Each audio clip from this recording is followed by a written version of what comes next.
Bismillahirrahmanirrahim. Alhamdulillahi rabbil alamin. Wassalatu wassalamu ala rasuli rabbil alamin.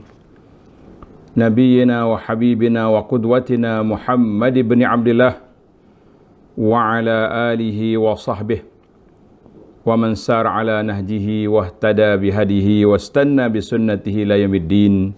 Amma ba'du. Muslimin dan muslimat, para pelajar, para penonton sekalian, Assalamualaikum warahmatullahi wabarakatuh. Yang dihormati Al-Fadhil Imam Besar Ustaz Zahir dan semua para pegawai di Masjid Negara, muslimin dan muslimat, para jemaah sekalian, Alhamdulillah, pada pagi ini Sabtu 10 hari bulan Julai 2021 bersamaan dengan 29 hari bulan Zulqa'dah 1442. Kita dapat meneruskan pengajian kita dalam kitab Anak Kunci Syurga. Kitab kita ni nama dia Anak Kunci Syurga. Anak Kunci Syurga banyak versi, cuma yang ni yang saya syarahkan sedikit dan juga ada beberapa nota kaki huraiannya. Mudah-mudahan ada manfaatnya kepada kita semua, insya-Allah. Baiklah para jemaah sekalian, sebelum kita pergi ke anak kunci, lebih dahulu suka saya peringatkan tentang perjalanan kita saat ini. Kita sekarang ini berada di akhir bulan Zulqa'dah.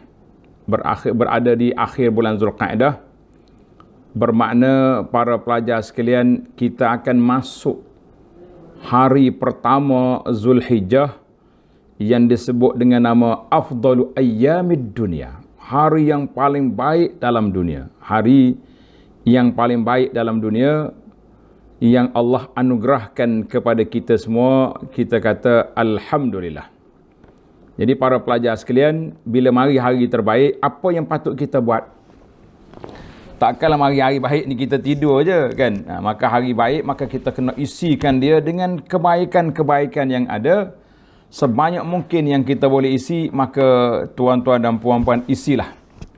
Sebagaimana yang disebut oleh Nabi SAW, dalam hadis Nabi mengatakan, ma min ayyamin al-amalu salihu fihinna khairun wa ahabbu ilallah min hadhil ayyam, ayyamil ashr. Tidak ada mana hari-hari yang disukai untuk kita beribadat kepadanya, disukai oleh Allah Azza wa Jalla lebih daripada hari-hari ini. Hari mana tu? Hari 10 awal Zulhijjah. Sahabat bertanya, walal jihadu fi sabilillah, walaupun kita berjihad, Nabi kata walal jihadu fi sabilillah, tak cukup juga, tak padan lagi kita nak lawan walaupun dengan berjihad, kecuali orang yang pergi sampai dia mati tak balik-balik, maka orang tu ya orang yang lebih tinggi darjatnya daripada orang lain. Maka apa yang kita nak buat pada saat ini? Kata Nabi SAW, fa'akthiru fihinna minat tahlili wat takbir wat tahmid. Hendaklah kita perbanyakkan bertasbih, bertakbir, bertahmid, memuji Allah Azza wa Jalla sepanjang 10 hari yang kita ada ini. Mudah-mudahan Allah Ta'ala beri kepada kita rahmat dan limpahan maghfirah yang luas kepada kita semua, insya-Allah. Maka para jemaah sekalian, itu di antara mukaddimah yang saya sampaikan. Adapun pengisian yang kita patut buat sepanjang hari 10 ini, iaitulah kita perbanyakkan solat, jaga solat fardu, perbanyakkan solat sunat, insya-Allah, banyakkan zikir, baca Quran, bersedekah, dan juga jangan lupa kita berpuasa. Ada orang tanya, nak puasa berapa hari Ustaz? Kalau mampu 1 hingga 9 dipersilakan, kecuali hari 10 ya tak dapat puasa, sebab hari 10 itu dipanggil hari raya. Hari 10 hari raya, orang tak puasa pada hari raya. Haram, bukan sekat tak puasa, haram puasa pada hari raya kan. Ini bahaya. Siapa dia puasa pada hari raya, maka orang itu dikira bersalah. Baik, habis kita nak puasalah hari Isnin Khamis ke. Kalau kita hari Isnin Khamis, dalam tempoh 10 hari ni kita ada 2 kali Isnin, sekali Khamis. Isnin pertama, Khamis yang pertama, kemudian Isnin yang kedua tu hari Arafah. InsyaAllah mudah-mudahan kita semua diberi taufik oleh Allah Azza wa Jalla. Perbanyakkanlah ibadat, tingkatkan amalan dan ketakwaan kita kepada Allah. Mudah-mudahan kita akan selamat di dunia dan kita juga selamat di akhirat nanti, insya-Allah.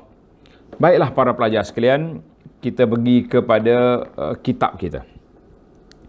Kita masuk pada pengajian kita dalam kitab Anak Kunci Syurga yang kita menjadi muqarrar ataupun tag pengajian kita di kuliah duha di Masjid Negara ini. Kitab yang saya baca ni, kitab ni, tuan-tuan boleh tengok muka surat sambungan kita pada kali ini, muka surat 116.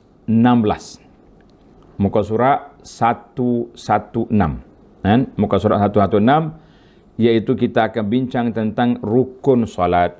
Kita akan bincang tentang rukun solat. Panjang jugalah perbincangan dia ni.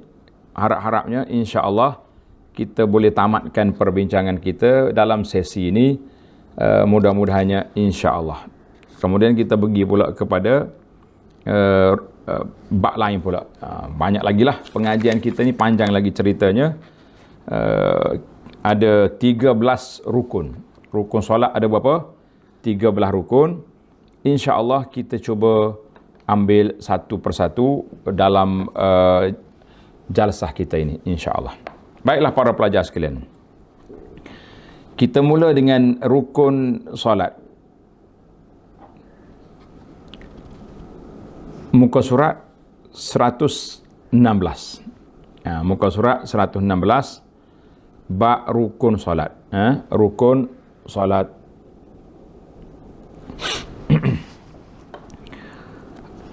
Yang pertama, sebelum kita masuk kepada huraian, lebih dahulu saya nak definisikan apa makna rukun. Para pelajar telah menjadi kebiasaan kita, iaitu setiap pelajar kena ada nota, ada pen, ada pensil untuk catat. Apa makna rukun? Kita kata rukun solat. Rukun tu apa makna? Yang pertama, rukun ini dia berbeza dengan syarat. Syarat dia tak masuk dalam amalan, tapi dia menjadi syarat kepada amalan. Dia tak masuk amalan tapi dia jadi syarat kepada amalan. Tapi rukun ini kalau tak buat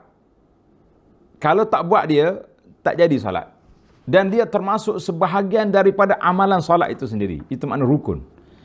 Rukun artinya sesuatu perkara kalau tidak ada maka tak adalah dia. Dan dia termasuk dalam perkara yang kita nak adakan itu. Tulis sikit. Ini bahasa usul fiqh ni dia ada kena ceria-ceria sikit lah. Bahasa usul fiqh ni kita kena aja berfikir. Rukun ini kalau dia tak ada maka tak ada. Dan dia termasuk di dalam amalan yang kita nak buat itu. Itu dia panggil rukun. Contohnya, kita ada dalam rukun solat yang kita nak belajar ni, ada 13 rukun. Berapa rukun ada? 13. Maka 13 perkara ini mesti kena buat. Kalau tak buat, tak sah kita punya solat. Kecuali adalah dalam perkara yang tertentu, seperti dalam masalah masbuk, masalah muafiq, masalah yang orang panggil itu termasuk di bawah kategori darurat. Di bawah akta darurat dia ada perbezaannya sedikit di situ. Di para jemaah sekalian, kalau darurat ada dia punya cara perbincangan yang lain. Baiklah. Rukun solat artinya asas amalan kepada solat. Kalau tak buat tak jadi. Syarat kena ada. Kalau dia tak ada juga. Kalau dia ada baru ada, tapi dia bukan daripada amalan. Seperti amalan solat, seperti wuduk. Wuduk kalau kita tak berwuduk, tak sah solat kita. Kan? Tetapi dia bukan dalam amalan solat. Amalan solat bermula dengan takbir, niat. Itu yang kita akan masuk nanti insya-Allah. Baiklah para pelajar sekalian. Alhamdulillah. Rukun yang pertama, rukun solat dalam kitab kita ni, kita asal dia pun rukun-rukun sembahyang itu 13. Ini kita baca kitab asal dia. Rukun-rukun sembahyang itu 13 dengan dijadikan akan segala tumakninah pada segala tempatnya yang empat, akan kelakuan yang mengikut akan rukun. Baik. Rukun solat ada 13 rukun. Dan menjadikan tumakninah. Tuan-tuan tulis, tumakninah, maknanya, tumakninah ni maksud dia apa? Berhenti seketika. Dia panggil bertenang. Bila kita rukuk, Allahu Akbar, rukuk, tak boleh kita terus bangun. Kena ada tumakninah. Tumakninah tu bertenang sekejap. Kemudian bila kita i'tidal, sami Allah liman hamidah, tumakninah. Bila kita sujud, Allahu Akbar, maknanya setiap kali pergerakan ada, kena ada tumakninah.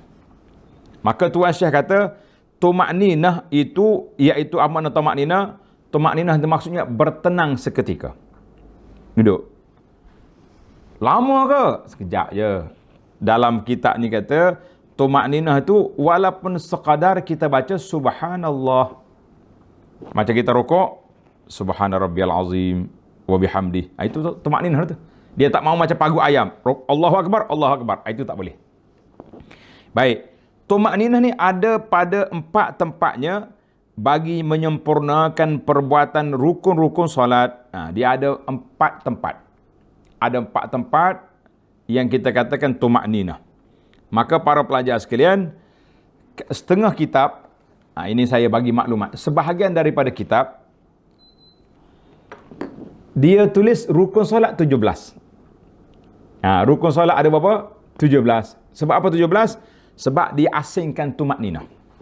Contohnya, rukuk yang 13 ni, rukuk dan tumakninah. Dan yang jadi 17, rukuk 1. Tumakninah 1 lagi. Nombor lain. Maka dia akan jadi 17. Jadi para pelajar jangan rasa, orang panggil apa ni, jangan rasa, pelik lah ustaz. Saya belajar dalam kitab ni, rukun solat 13. Tapi baca pula dalam kitab lain 17. Jawab dianya, rahsia dia, ulama yang kata 13 ini dia campur rukuk dan tumakninah, sujud dan tumakninah. Yang jadi 17 mereka asingkan sujud, kemudian bagi nombor lain pula jadi tumakninah. Itu dia panggil, itu je rahsia dia. Kita kata alhamdulillah. Mudah-mudahan para pelajar boleh dapat memahaminya dengan baik. Kita pergi kepada rukun yang pertama. Apa dia rukun yang pertama? Niat dengan hati untuk mengerjakan salat. Niat dengan hati untuk mengerjakan salat.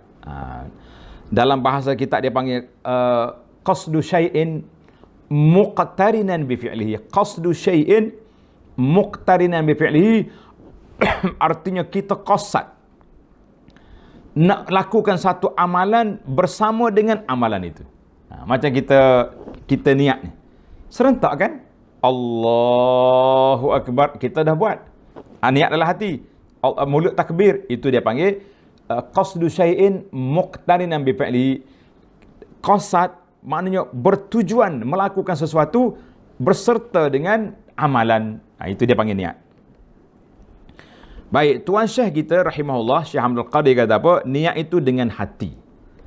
Dalam Imam Nawawi punya bahasa, mahalluha al-qalbu. Niat tu dalam hati. Baik. Dalil dia, manakah dalil kita kena niat? Manakah dalil kita kena niat? Jawabnya, dalilnya hadis, innamal a'malu binniyat. Hadis ini tuan-tuan dan puan-puan, Imamul Bukhari rahimahullah ta'ala meletakkan hadis nombor 1 dalam sahih dia. Tengok nota nombor 19. Nota nombor 19. Hadis ini diriwayat oleh Sayyidina Umar ibn Khattab radhiyallahu anhu. Katanya, aku dengar Rasulullah SAW bersabda, innamal a'malu binniyat. Hadis ini Imam Bukhari, riwayat dia daripada Sayyidina Umar, dia letak hadis nombor 1. Ajaib tuan-tuan dan puan-puan sekalian, para pelajar. Fiqh Imamul Bukhari tinggi, tajam dia punya fiqh. Hadis nombor 1, hadis niat. seolah-olah dia nak sebut, "Hey Bukhari, kamu nak tulis kitab sahih ni, nak kumpul hadis ni, perbetulkan niat. Perbetulkan niat." Dia pun mengembara. Berapa ribu, 6,000 hadis lebih. Sampai ke hadis yang terakhir. Penutup kitab dia, Imam Bukhari bawa hadis, bawa bab hadis tentang neraca timbangan. Neraca timbangan. Wa nada'ul mawazin al-qist yaumil qiyamah. Kami letak neraca timbangan pada hari kiamat. Kata di para ulama, kami bila belajar hadis Bukhari sampai khatam di sini, tuan syekh kita, para pelajar terkedu, sedih, terharu, suka kita khatam kitab, tapi Imam Bukhari punya fiqh kita kena tadabbur. Bukhari di awal hadis dia bawa hadis innamal a'malu binniyat, akhir sekali dia bawa hadis kalimatan khafifatan 'ala lisan, bab mizan al-amal. Artinya kamu, hey Bukhari, kamu dah mula kumpul hadis ni dengan niat yang baik, tapi niat kamu itu bukan kita yang menilai kita ni ikhlas ke tak ikhlas. Yang boleh menilai kita, wa nada'ul mawazinal qist, Allah Ta'ala akan letak neraca timbangan. Nak tengok mu ikhlas ke tidak, baik ke tak baik, Allah lah yang akan kira, yang akan hitung, yang akan timbang amalan kamu nanti. Kita kata itulah yang mengharukan kita bahawa kita belajar, adakah kita ikhlas? Kita beramal, adakah kita ikhlas? Kita melakukan kebaikan, adakah kita ikhlas? Maka Allah yang menilai keikhlasan dalam hati masing-masing. Baiklah para jemaah sekalian, kenapa setiap ibadat itu dimula dengan niat? Ini di antara rahsia. Kenapa kau setiap ibadat mula dengan niat? Nak puasa kena niat, nak wuduk kena niat, nak solat kena niat, nak haji kena niat. Semua dalil niat itu hadis ni saja. Hadis innamal a'malu binniyat. Amalan itu bermula dengan apa? Dengan niat. Amalan kita dengan niat. Satu hadis ni saja. Saya ingatkan imam-imam rahimahullah ta'ala, Imam Bukhari, Imam Syafi'i dan lain mengatakan hadis ni masuk dalam berapa peratus yang tinggi di dalam amalan manusia. Sebab semua amalan kita mula dengan niat. Niatlah yang menunjukkan kita itu ingat kepada Allah Azza wa Jalla. Baik, perbahasan niat ni tuan-tuan dan puan-puan boleh tengok dalam kuliah saya, syarah kepada hadis 40. Hadis pertama ni kita dah syarah. Hadis yang pertama tentang niat. Tengok kitab balik. Bagi pelajar yang baru ikut, muka surat 116. 116. Jika ingin mengerjakan solat sunat mutlak. Apa dia makna solat sunat mutlak? Tuan-tuan dan puan-puan tanda. Banyak istilah-istilah yang saya kena huraikan. Kerja para pelajar mencatat apa yang kita bagi tahu. Jika ingin mengerjakan solat sunat mutlak, solat sunat mutlak ni solat sunat saja. Kita duduk diam-diam, tak ada kerja. Zaman PKP nak pergi mana pun tak boleh, kena PKPD pula sebagai tempat. Kita pun ambil wuduk. Allahu Akbar. Itu dia panggil solat sunat mutlak. Solat sunat je. Tak terikat dengan duha, tak terikat dengan witir, tak terikat dengan solat hajat, solat istikharah. Maka memadai dengan tujuan qasad untuk melakukan solat semata-mata. Jadi kita niat macam mana? Kita niat dalam hati kita, aku mengerjakan solat sunat. Cukup. Itu dia panggil memadai dengan qasad. Mana qasad tu kita niat nak solat je. Cukup lah tu. Sebab kita tak ada terikat dengan waktu, tak ada terikat dengan kategori jenis apa ni, jenis solat. Tak terikat dengan waktu. Maka kita niat apa? Allahu Akbar, dalam hati kita saja aku solat sunat. Tetapi jika ingin mengerjakan solat sunat yang mempunyai waktu yang telah ditentukan, maka wajib menyatakan tujuan. Maka wajib menyatakan tujuan. Wajib padanya qasad dan ta'yin. Qasad tu tujuan. Tujuan apa aku ni? Solat. dan menentukan, yakni ta'yin jenis solat yang akan dikerjakan. Contohnya waktu ni waktu apa ni? Duha. Maka kita niat Allahu Akbar. Dalam hati kita, aku solat sunat duha. Selepas solat duha, kita nak solat apa lagi? Istikharah. Contohnya kita istikharah. Nak pergi sana ke, nak beli apa barang ke, nak beli kereta ke, orang-orang muda-muda ni nak kahwin ke, maka dia kena niat solat sunat istikharah. Itu dia panggil, kalaulah solat yang ada waktu, yang ada jadual tertentu, maka kita kena qasad dan ta'yin. Qasad dan ta'yin. Qasad tu maknanya niat solat. Ta'yin, tentukan jenis solat, kategori solat. Baik.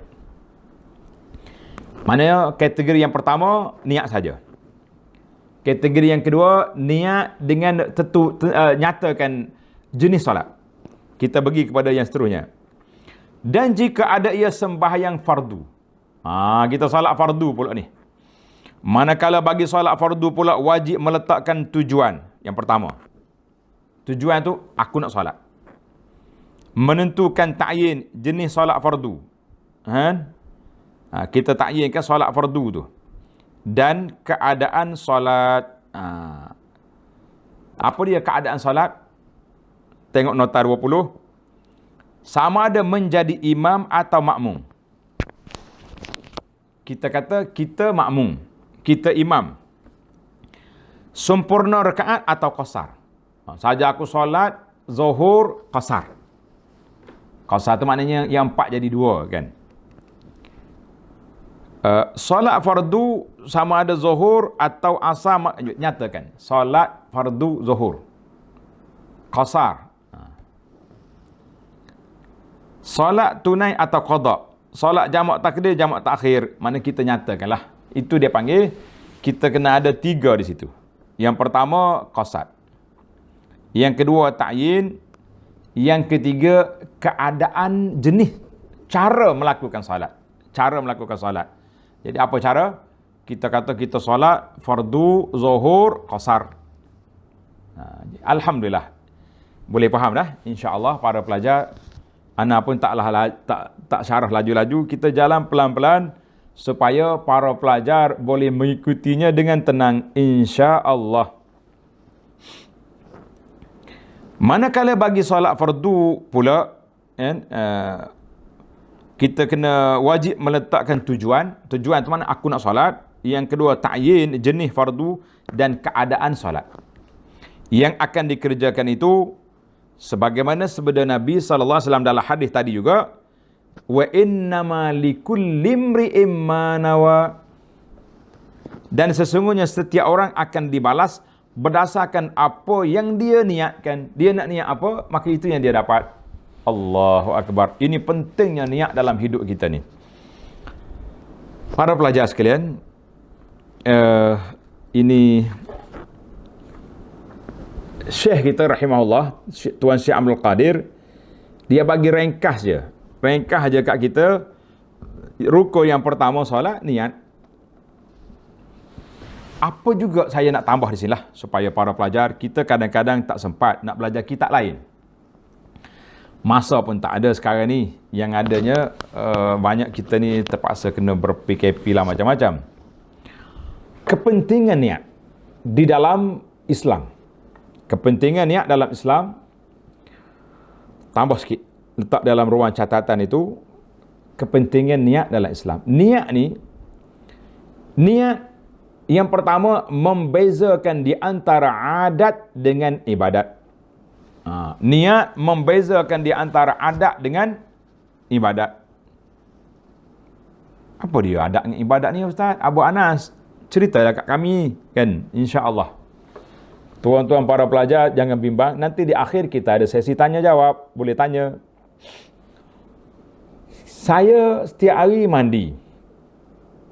Kita orang Malaysia ni, orang Melayu ni, secara umumnya berapa kali mandi satu hari? 3 kali.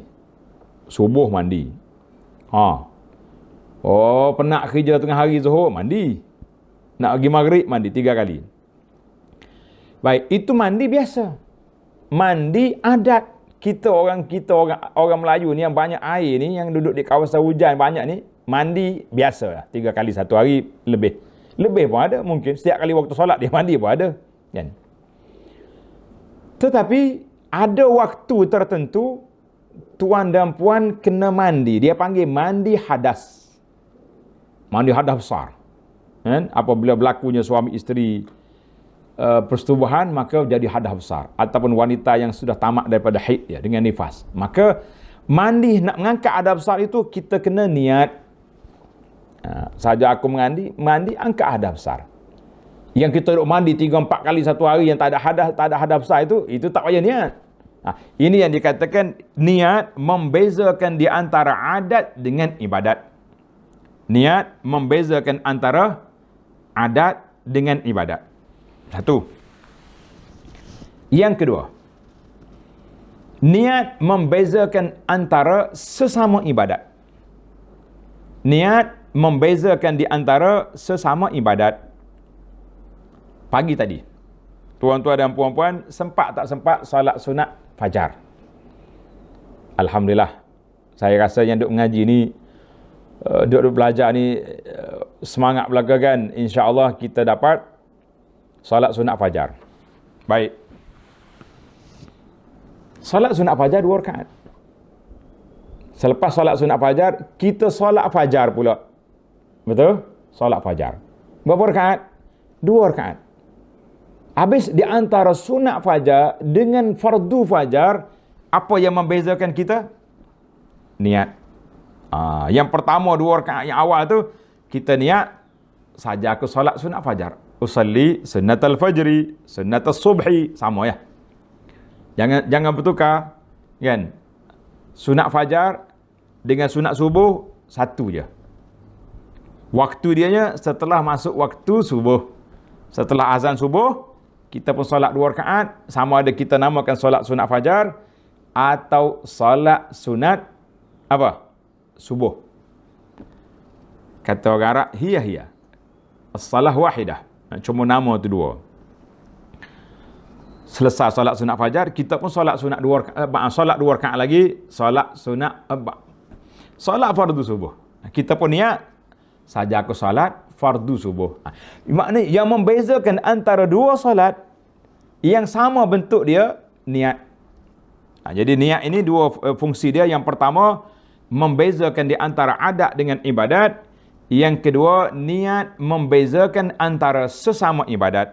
Sesalah kita. Tengok dalam bab ini, kita ni ada setengah jemaah ni, dia tanya, Ustaz, saya bangun malam tahajud, saya solat macam-macam. Mula-mula bangun, ambil wudu, kita pun solat sunat wudu. Kemudian saya solat sunat taubat. Kemudian saya solat sunat hajat.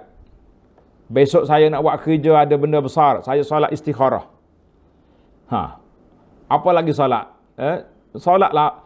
Maknanya 4-5 jenis solat yang kita lakukan tu, yang membezakan antara satu solat dengan solat yang lain, apa dia? Niat. Allahu Akbar. Wadah? Sangat jelas. Sangat jelas dia punya perbezaan antara adat dengan ibadat. Niat membezakan antara sesama ibadat. Alhamdulillah. Baiklah para jemaah sekalian, sekarang ni saya nak berpindah kepada rukun yang kedua, takbiratul ihram. Takbiratul ihram. Cuma timbul lagi lah, bagaimana kita nak berniat tu macam mana? Kita niat ni serentak lah. Kita angkat takbir, Allahu Akbar.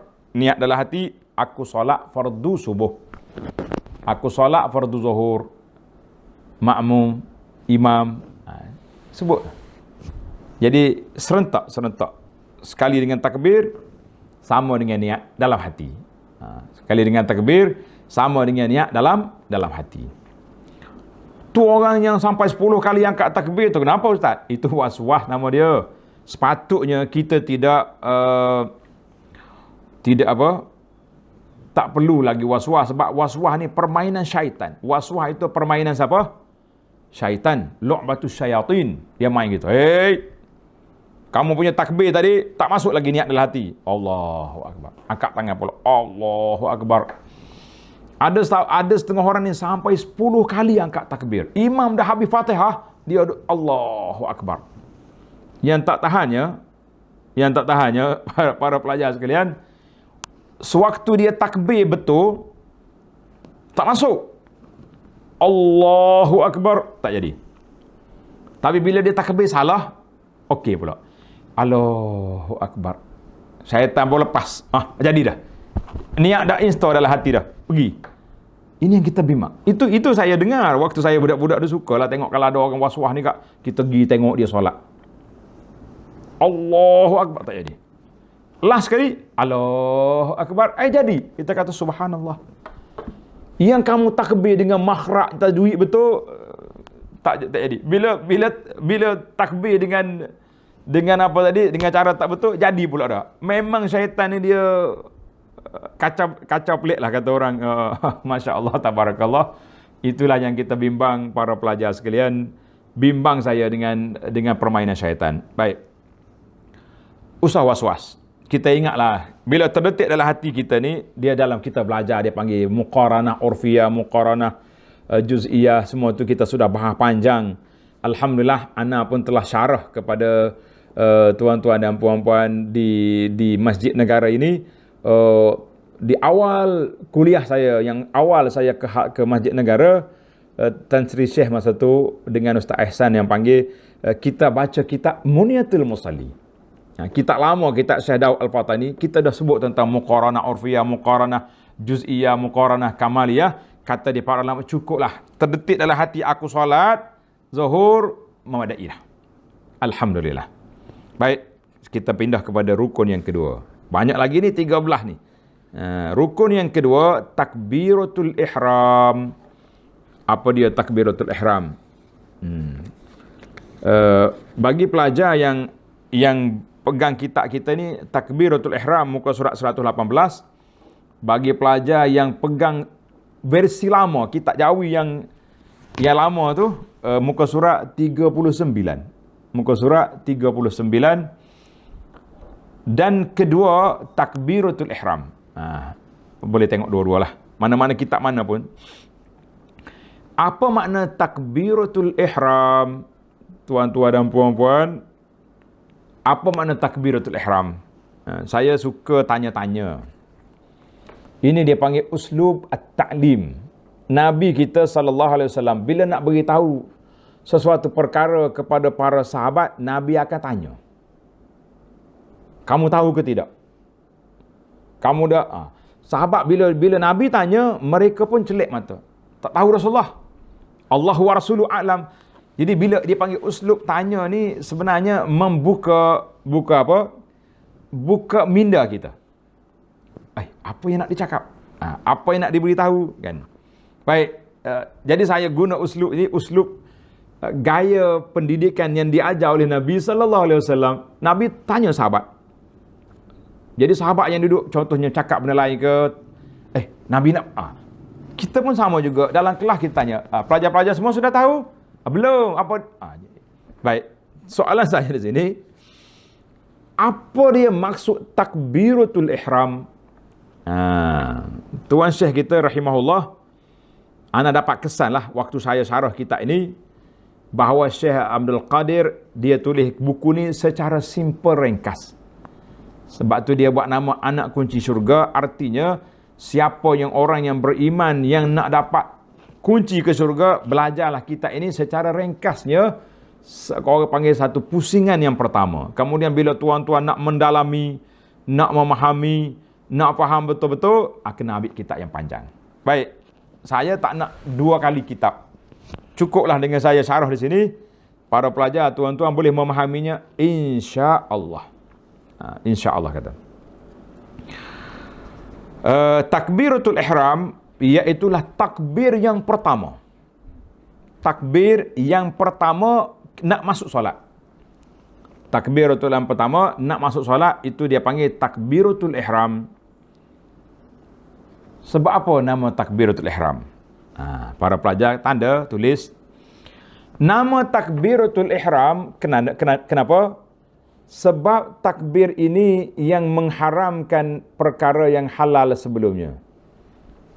Sebelum kita angkat takbir, boleh je kita tanya khabar, makcik apa khabar sekarang kan? Sahabat sebelah ni apa khabar? Kita bercakap dengan anak kita kan? Tolong tutup pintu tu, mak nak solat, tolong macam-macam lah boleh. Kakak tolong ambil, tolong apa ni. Tapi bila kita Allahu Akbar, haram ke atas kita bercakap. Haram kita makan dengan minum. Haram kita berjalan pergi mari. Lah, itu nama dia takbiratul ihram. Jelas? InsyaAllah. Para pelajar boleh jelas. Makna takbiratul ihram artinya takbir ini mengharamkan perkara yang halal sebelum daripadanya. Baik. Soalan yang kedua. Tuan-tuan dan puan-puan pergi Mekah. Umrah atau haji. Betul? Di antara amal pertama yang kita kena buat apa dia? Berihram. Berihram. Oh, yang laki-laki kena pakai baju, pakai kain 2 helai.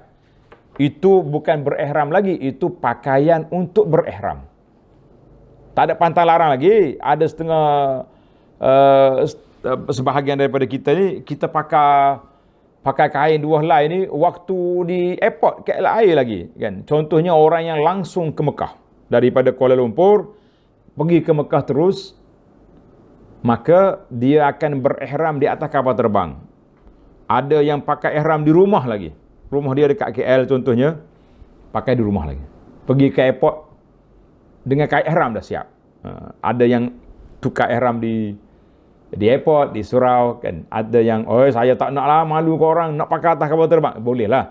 Yang pentingnya pakaian 2 helai itu sebelum niat tidak ada apa-apa kesan. Bila kita niat saja aku mengerjakan haji, nawaitul hajjah, atau kita niat nawaitul umrata, itu dia panggil berihram. Setelah tuan dan puan berniat, maka pada saat itu berlakunya tiga belah perkara larangan ihram. Nama dia ihram. Maknanya setelah kita niat ibadat haji, umrah, maka haramlah ke atas kita melakukan 3 belah perkara. Baik, balik kepada kitab kita. Bila tuan sudah berniat takbiratul ihram, bermakna haram ke atas kita melakukan perkara yang halal, yang boleh kita buat sebelum takbir. Di antaranya makan, minum, bercakap, semuanya boleh. Bila kita Allahu Akbar, khalas. Close kita punya hubungan dengan manusia, kita nattasil, kita berhubung dengan Allah Azza wa Jalla. Sebab itu bacaan yang awal yang kita baca, doa al-istiftah, doa iftitah, wajjahtu wajhiya lillazi fatara as-samawati wal ard. Aku hadapkan muka aku ini kepada Allah yang menciptakan langit dengan bumi. Kita tak kata Allah ciptakan ayam dengan itik. Betul. Ayam, itik, telur semua itu Allah Ta'ala yang ciptakan. Tapi Nabi kita sallallahu tak ajar ambil yang kecil. Nabi kata fataras samawati wal ard. Tuhan yang mencipta langit dengan bumi, supaya kita terasa keagungan Allah Azza wa Jalla. Kita angkat takbir dengan Allahu Akbar. Allah yang maha besar. Allah yang maha besar. Allah yang maha agung.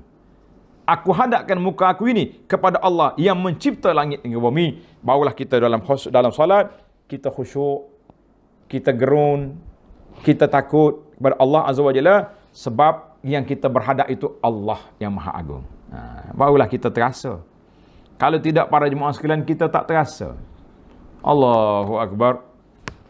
Baca, Alhamdulillah, rokok, sujud, sudah solat, sengih suka, tak ada kesan dalam jiwa kita. Sebab apa? Sebab solat kita tidak mempunyai kualiti dari sudut salatul qalbi. Kita solat dengan tubuh. Bahasa Arab kata salatul jismi la qalbi, la qalban. Solat dengan tubuh tapi tidak solat dengan hati. Ini yang kita cuba cari, berusaha untuk kita belajar betul-betul dalam bab solat. Untuk apa, para jemaah? Sebab kita nak naik taraf salatul jismi wal qalbi. Tubuh aku solat, Allahu Akbar, rokok, sujud, tunduk, bangun, kan? Tapi hati kita adakah solat juga, atau hati kita berada di pasar borong, berada di pasar pagi, kan? Kalau solat asar duduk solat di masjid, tapi hati duduk di pasar petang, pasar malam, pula. Sama juga orang pergi haji. Berapa ramai orang balik haji tak memberi kesan dalam jiwa dia haji. Lesh, kenapa? Sebab dia pergi haji dengan kaki, dia tak pergi haji dengan hati. Allahu Akbar. Maka di sinilah perbezaan yang sangat ketara. Baik para pelajar sekalian. Sabda Nabi SAW, "Idza qumta ila salati fakabbir." Nabi kita SAW ajar kepada sahabat, "Idza qumta ila salati fakabbir." Apabila kamu berdiri untuk mengerjakan salat, maka mulai dengan takbir. Takbir di sini dia panggil takbiratul ihram. Takbiratul ihram, hadis ini dikeluar oleh Imam Bukhari. Jelas kepada kita hadis yang sahih. Arahan Nabi panjanglah, tuan-tuan boleh tengok dalam nota nombor 22. Nota 22 dia panggil hadis al-musi solat tu. Mana orang yang tak elok solat dia, tak pandai sebab dia tak ada tumakninah. Dia solat tapi laju sekali dia punya. Dia panggil solat tidak ada tumakninah, maka pada waktu itu solat dia tidaklah sempurna. Nabi kita suruh ulang balik solat. Baik, saya tak nak ulang cerita panjang. Kalau tidak tuan-tuan seronok dengar cerita-cerita begini, tapi kita lambat pula kita nak khatam kitab kan. Para jemaah ni dia tak sabar dah. Kalau boleh mengajar 3 hari khatam kitab je boleh kan. Kita bagi anak lah, lambat khatam tak bagus, tapi baca cepat sampai tak faham lagi tak bagus. Sekurang-kurangnya apa yang kita dah belajar kita memahami. Apa yang kita belajar, kita memahami, itu sekurang-kurangnya taraf yang kita nak. Yang darjat yang paling tinggi, belajar, faham, amal. Hadha huwal maksud. Itu objektif kita belajar. Tujuan kita belajar ini untuk apa? Untuk beramal dengannya. Bukan sekadar belajar saja. Kalau belajar saja, gitulah jadi. Kan? Bila kita beramal, itulah yang kita harapkan. InsyaAllah. Baik para jemaah sekalian. Bagi mereka yang masuk kitab, bagi mereka yang berkemampuan untuk sebut apa? Sebut Allahu Akbar, maka telah ditentukan bahawa lafaz takbir ialah Allahu Akbar. Kerana lafaz inilah yang dinakalkan, yang dinukilkan, yang diriwayatkan daripada amalan solat Nabi sallallahu alaihi wasallam. Sahabat kata, kami solat di belakang Nabi, kami tak dengar Nabi kita takbir dengan lafaz lain. Tak ada Nabi kata Allahur Rahman, Allahur Rahim. Tak ada. Yang adanya Allahu Akbar. Itu dia panggil lafaz takbir. Al-Imam Al-Bukhari meriwayatkan hadis daripada seorang sahabat, nama apa? Nama sahabat ni Malik bin Al-Huwairith. Tanda pelajaran. Malik bin Al-Huwairith radhiyallahu anhu, seorang pemuda datang ke Madinah bersama beberapa orang sahabat dia, teman-teman dia, duduk di Madinah 20 hari. Sudah 20 hari, Nabi pun tanya, Malik, siapa yang kamu tinggal di kampung? Oh, dia kata ada sahabat-sahabat keluarga kami. Maka Nabi kata, baliklah, irju'u ilaihim, balik ke kampung. Allimuhum wa muruhum, ajar mereka solat dan suruh mereka solat. Dan Nabi pesan kepada dia, wasallu kama ra'aitumuni usalli, hendaklah kamu solat sebagaimana kamu tengok aku solat di sini. Tuan-tuan dan puan-puan, apabila Nabi berwasiat kepada seorang sahabat, apa jadi? Apa kesannya wasiat Rasulullah sallallahu alaihi wasallam kepada sahabat ini? Apa kesan? Malik telah memikul tanggungjawab. Dia pergi mana-mana kampung, karya, dia duduk sini, dia kata panggil orang kampung ni mari. Aku nak ajar kepada kamu salat sebagaimana aku tengok Rasulullah salat radhiyallahu anhu. Ini di antara salah seorang daripada sahabat Nabi yang bertugas meriwayatkan sifat salat Nabi. Itu wasiat Nabi, pesanan Nabi sallallahu alaihi wasallam. Tuan-tuan boleh tengok dalam kitab Riyadhus Salihin dalam bab berpesan kepada para sahabat. Nabi pesan, ya nak musafir. Maka oleh kerana Nabi kita berpesan, sallu kama ra'aitumuni usalli, hendaklah kamu salat seperti mana kamu tengok aku salat. Baik, itu rukun takbir. Yang sunatnya macam mana? Bagus kita ni, dia tak asingkan, dia buat terus rukun dan sunat. Sunat mengangkat kedua-dua tangan bersetentang dengan dua bahu pada ketika takbiratul ihram. Ini tangan kita kan? Mana bahu? Ini bahu. Bahu ni. Ni kita kena angkat tangan begini, setentang. Allahu Akbar. Tangan kita kena buka macam ni. Boleh? Angkat tangan. Allahu Akbar. Setentang dengan bahu. Tangan dengan bahu. Ada yang paling tinggi. Yang paling tinggi darjat. Ujung jari ni dengan cuping telinga ni. Sini, sekat ni. Allahu Akbar. Hazwa mankibai. Setentang dengan bahu. Begini. Allahu Akbar. Ujung telinga bawah atau paling tinggi telinga atas. Jangan lebih sampai sini. Ini orang serenda nama dia. Orang serenda lah, itu lain dia punya cara. Mana dalil? Dalilnya Ibnu Umar meriwayatkan annahu sallallahu alaihi wasallam kana yarfa'u yadayhi hazwa mankibaihi idza iftataha as-salah. Annahu sallallahu alaihi wasallam kana yarfa'u yadayhi hazwa mankibaihi idza iftataha as-salah. Maksud dianya bahawa Rasulullah sallallahu alaihi wasallam mengangkat kedua-dua tangannya bersetentangan dengan dua bahunya apabila baginda memulakan solatnya. Hadis ini dikeluar oleh Imam Bukhari dan Muslim. Tuan-tuan tengok dalam nota 23 tu. Nota 23, yang pertama Nabi kita angkat takbir ketika takbiratul ihram. Yang kedua, wa idza kabbara liruku'.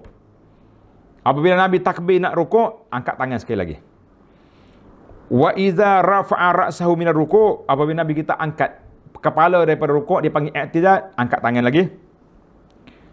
Kadzalika aidan wa qala sami Allahu liman hamidah. Rabbana lakal hamdu wa kana la yaf'alu zalika fi sujud. Nabi kita tak angkat tangan ketika nak turun sujud. Baik, oleh kerana muallif sebut, saya sebut teruslah. Tuan-tuan dan puan-puan, para pelajar sekalian, 4 tempat kita disunatkan mengangkat tangan ketika takbir. Yang pertama, takbiratul ihram, Allahu Akbar. Yang pertama. Yang kedua, ketika rukuk. Bila kita nak rukuk, sama je, Allahu Akbar ginilah, angkat tangan penuh macam ni, terbuka penuh, Allahu Akbar, rukuk. Yang ketiga, i'tidal, bila bangun daripada rukuk, sami Allahu liman hamidah. 3 tempat. Sewaktu kita nak turun ke mana? Turun ke sujud, tak payah angkat tangan lagi. Allahu Akbar, terus turun. Tidak lagi angkat tangan. Baik. Sewaktu bangkit daripada sujud, juga tak angkat tangan. Bila kita kena angkat tangan, sewaktu, ada lagi dalam hadis lain disebut, kita angkat tangan tempat yang keempat, iaitu ketika kita bangun ke rakaat yang ketiga. Bangun ke rakaat yang ketiga. Jadi, para pelajar boleh catat di sini, 4 tempat sunat kita angkat tangan dalam solat. Boleh ingat ke? Yang pertama, takbiratul ihram. Yang kedua, ketika rukuk. 3, i'tidal. Yang keempat, bangkit daripada tahiyat awal, nak pergi ke rakaat yang ketiga.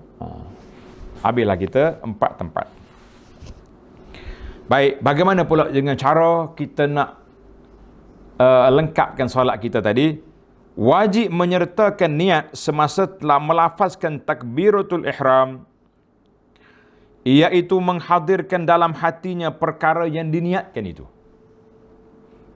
Maka seseorang itu mengqasadkan, meletakkan tujuan untuk mengerjakan solat semasa permulaan takbirnya. Jadi kita kena niat serentak. Niat serentak.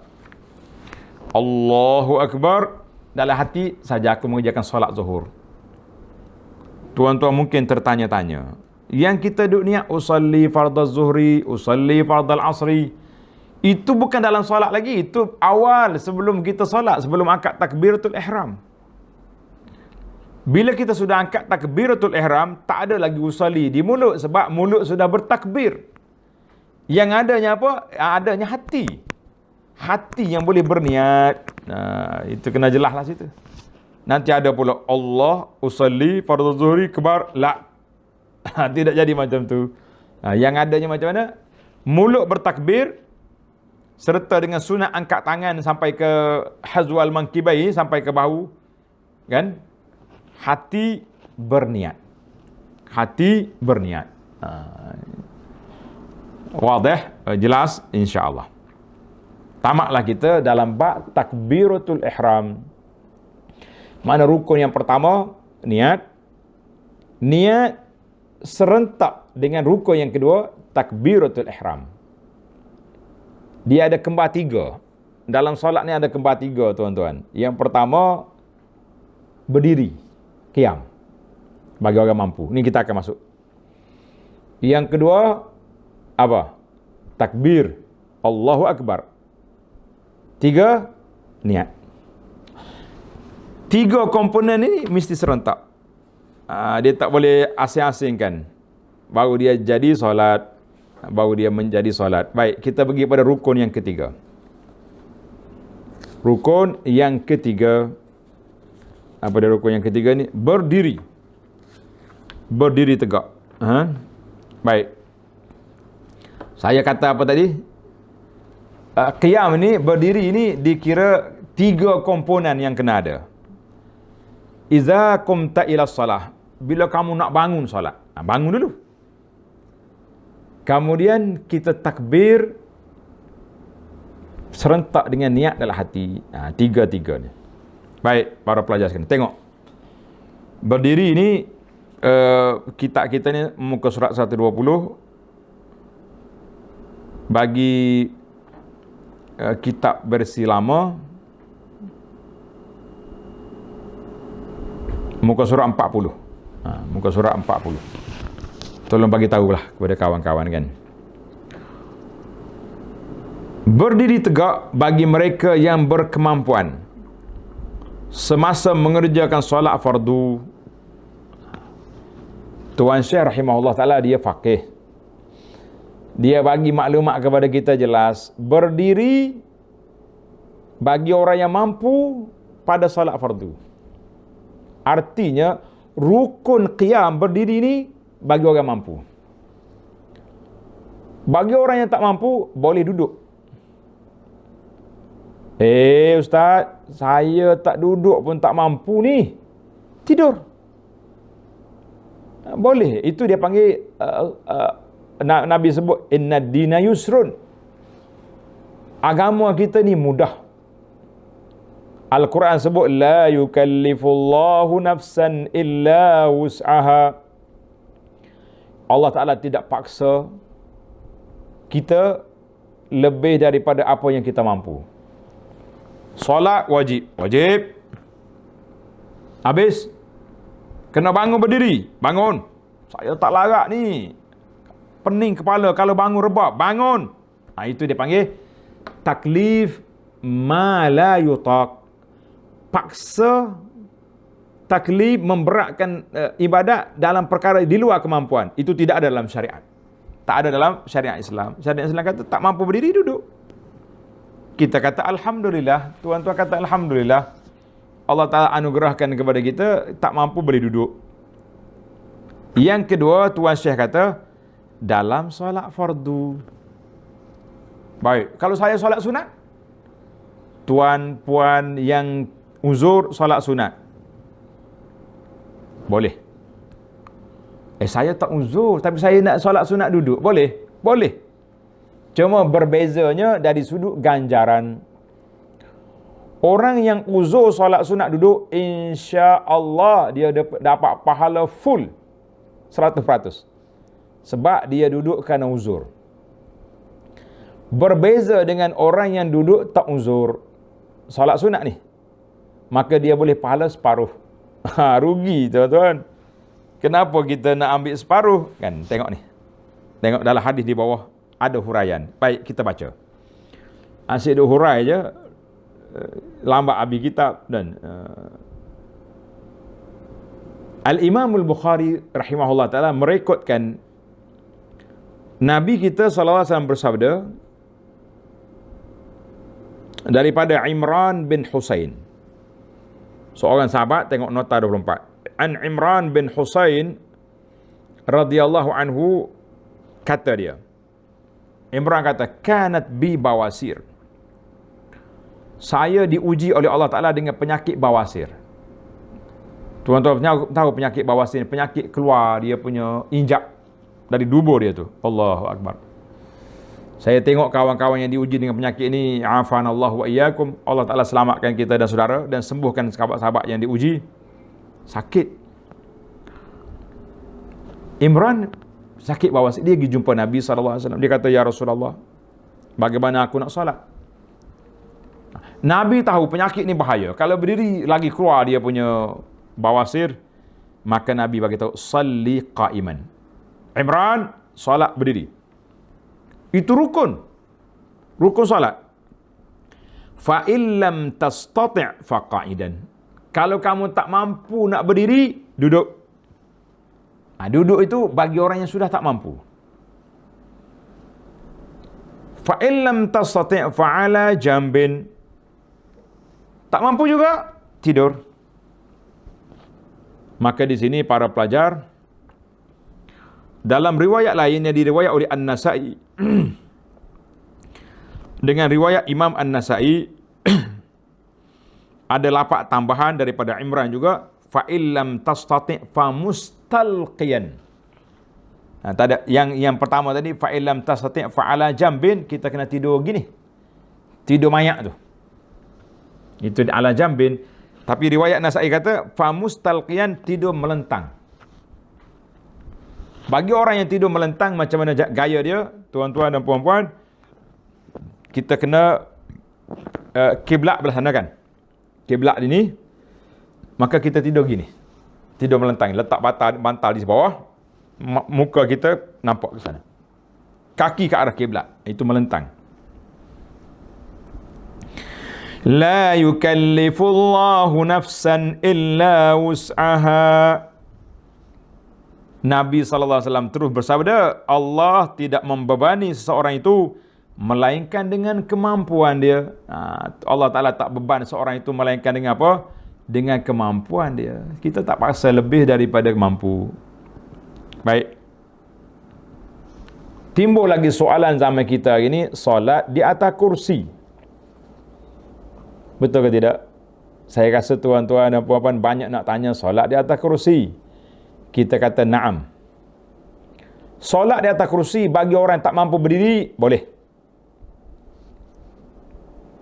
Ustaz, saya tengok dia berjalan, bawa kursi dia, relax je berjalan. Daripada rumah dia pikul kursi mari masjid. Lepas solat, dia pikul kursi nak balik rumah, ada pasar malam. Dia berhenti pasar malam. Sewaktu masuk masjid, buka kursi, duduk, angkat takbir, solat. Ini masalah. Sekiranya tuan dan puan solat sunat, duduk, la harajah. Tidak batal, tidak jadi masalah. Cuma masalahnya, tengok hadis yang akan datang. Dari sudut pahala. Tetapi, kalaulah solat fardu, tuan atau puan duduk tanpa uzur, maka batal solat itu. Batal solat tersebut. Sebab dia duduk tanpa uzur. Maka kita kena buat penilaian secara adil lah.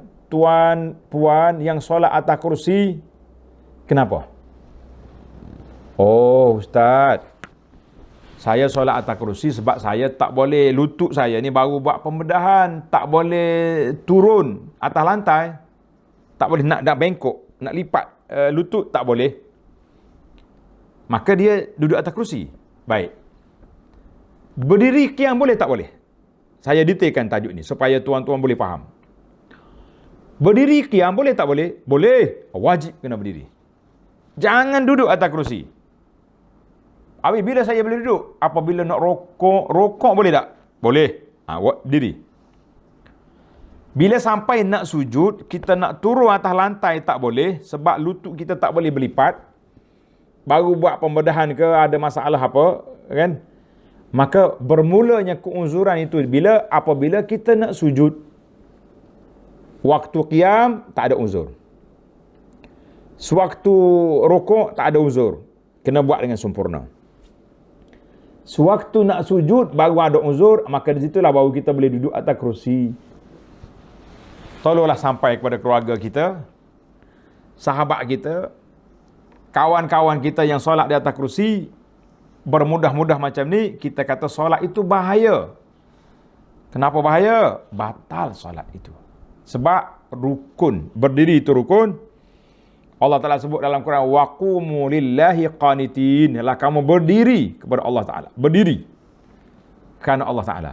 Tiba-tiba kita tak berdiri, kita duduk, maka kita mengatakan perbuatan itu salah. Jelaslah kepada kita, para jemaah sekalian. Sebab fenomena solat atas kerusi ini baru. Kalau zaman dulu tak ada solat atas kerusi. Saya cari dalam kitab solat as-salatu alal karasi pun tidak ada. Yang adanya solat duduk atau solat berdiri. Solat tidur ataupun solat melentang. Mengiring atau melentang. Itu ada. Maknanya solat atas kerusi ni satu fenomena baru di zaman kita. Kita kata alhamdulillah lah, penyakit ni tak sama zaman dulu. Dulu tak ada orang buat pembedahan lutut, sekarang ni sudah ada. Dulu tak ada pembedahan slip disc, kan, sakit tulang belakang, sekarang ni sudah ada. Cuma penilaian lulus tak lulus, eloklah tuan ataupun puan yang ada keuzuran ini bentangkan masalah ini kepada ustaz atau ustazah yang berdekatan. Ustaz, saya ni sakit lutut. Maka kita bagi tahu dia, setakat mana yang kita boleh buat solat? Lulus ke tak lulus dari sudut syariat? Kalau ustaz tengok, tak boleh.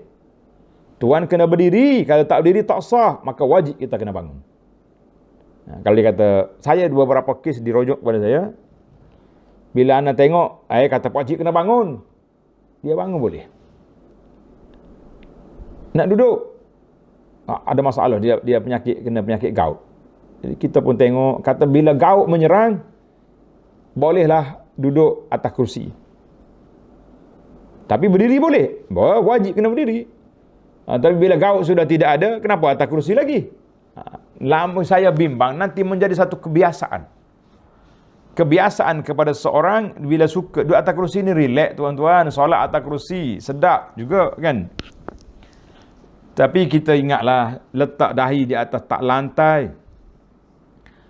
Tempat yang paling rendah sekali tempat dalam solat kita, tetapi tempat yang paling hampir kita kepada Allah Azza wa Jalla.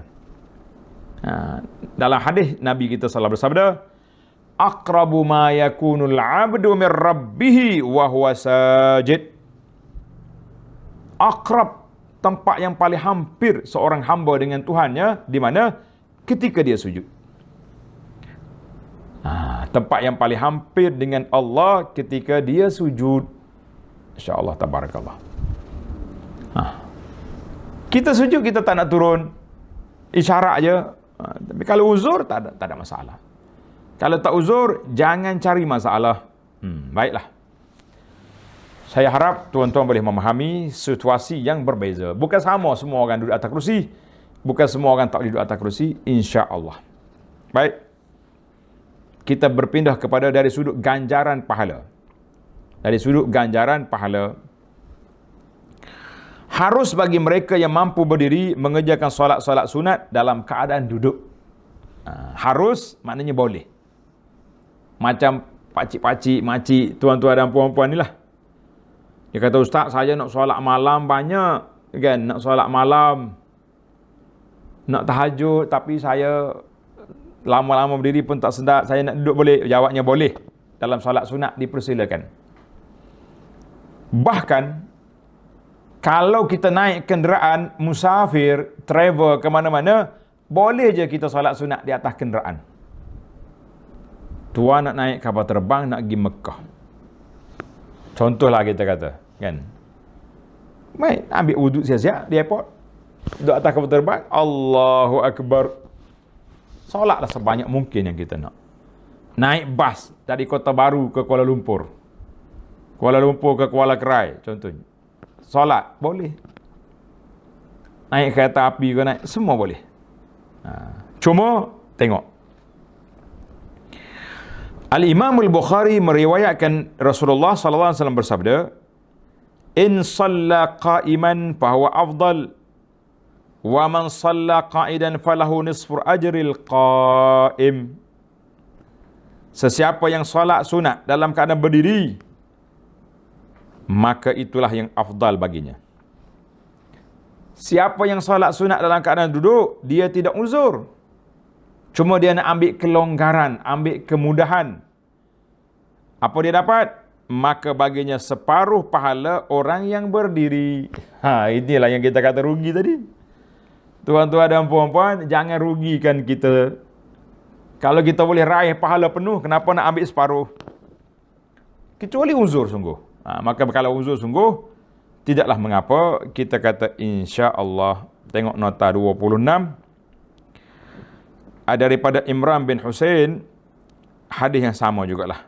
Nabi kita sebut, sekiranya kamu uzur, kalau kamu duduk, maka solatnya, pahalanya penuh. Sekiranya kamu tak uzur, tapi duduk solat sunat, maka pahalanya separuh. Baik, para pelajar sekalian, kita break sekat itu dulu. Kita sambung lagi rukun yang keempat. 2 minit, kita berhenti 2 minit untuk bagi rehatlah kepada pelajar sekejap. Takut-takut nak minum air ke, nak apa kan. Maklumlah, walaupun kita duduk di alam maya, tapi alam nyata hidup juga kita alam nyata. Baik para pelajar sekalian.